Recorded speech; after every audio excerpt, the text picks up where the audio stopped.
My name is Gavin Evans, and this is my review of Mad Max Beyond Thunderdome. And this review will have spoilers, so that's your warning. But I didn't actually know what this movie was about. I know some people love it, and some people hate it. And I like divisive movies because, at the very least, you can have interesting conversations. And unfortunately, I'm on the more negative side of this movie. But let's begin with what I did like, and I do think that George Miller does a good job with these movies on a technical level. Like the production design and the costumes and the world building is all really well done. I also loved the characters of Master and Blaster, how one of them is all brawn and no brain, while the other one is all brain and no brawn, and how the two complement each other. Really liked that. And I dug the first act of this movie quite a bit. It has some nice Star Wars vibes to it, and the action scene in Thunderdome is legitimately great. But this movie is not called Mad Max 3 Thunderdome, it's called Mad Max 3 Beyond Thunderdome. And once we get to the Beyond Thunderdome part, the movie loses me entirely. Now, look, I like it when franchises do something different. I like it when they aren't complacent and try to give the audience, something fresh, something new. So I would have been okay with this more family friendly tone that this movie has if it was done well, but unfortunately, I thought it was boring as shit. Like, there was a good 20 minutes of Max wandering through the desert, getting found, and then getting things explained to him, and it was just relentlessly dull.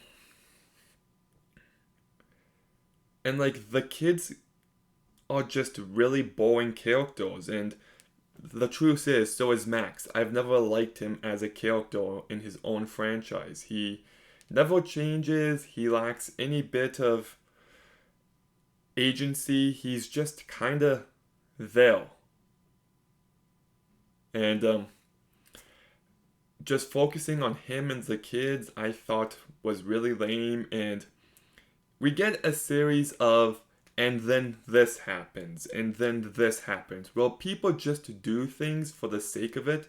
Nothing is motivated by character. It just feels like the movie is at the bottom of the barrel trying to find ways to keep the characters moving for some reason. And it just drags.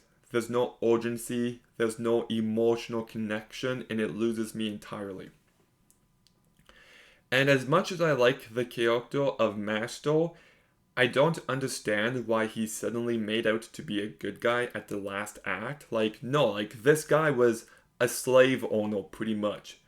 Just because he lost his partner doesn't mean he's suddenly good. So the movie's treatment of him was baffling, and then we get to the action, and look, you can tell me it's unfair for me to do this all you want, but Mad Max Fury Road is such an amazing movie that it's kind of made these movies and their action scenes obsolete. Like, there's no point in them because Mad Max Fury Road delivers much more than these movies were capable of.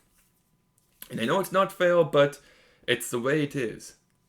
I can say the craftsmanship behind them and the vision is good, but ultimately they don't really elevate this movie all too much. And the entire last two acts of this movie just bored me to no end. So it kind of just destroyed the goodwill garnered in the first act.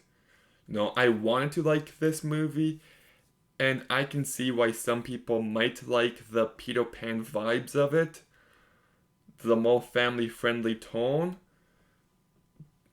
And And if it was written well, with entertaining characters and some good comedy, I would be on board, but I still found it to be incredibly bland. So my issue isn't that they did something different. My issue is that they did it blandly. So, Mad Max Beyond Thunderdome. Good start, good direction every now and again, but the last two acts just bored me, and it just,